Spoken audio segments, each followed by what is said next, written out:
Ford, 64 years old, was the first execution in Florida in 2025. On February 13th, 2025, his final meal was a steak, macaroni and cheese, fried okra, sweet potato, pumpkin pie, and sweet tea. He didn't have any final words, but he did have a final statement saying hugs, prayers, and love. God bless everyone. 3 family members visited James Ford, and at 6:19, 64-year-old James Ford would be pronounced dead in the execution chamber at Florida State Prison by lethal injection. So what exactly did James Ford do to land him on death row in Florida and ultimately be executed?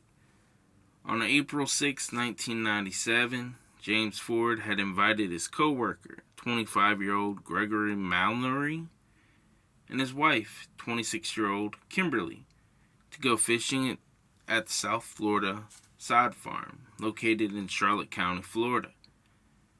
Gregory and Kimberly also brought their 23-month-old daughter, Miranda, with them. Not long after arriving at their destination, James Ford attacked Gregory and Kimberly, first by shooting Gregory in the back of the head, and then slicing his throat open. During the attack, Kimberly strapped her young daughter into the car seat of the truck. James Ford turned his focus on Kimberly. This is when James Ford beat and raped Kimberly, then shot Kimberly with the gun and where she would ultimately die.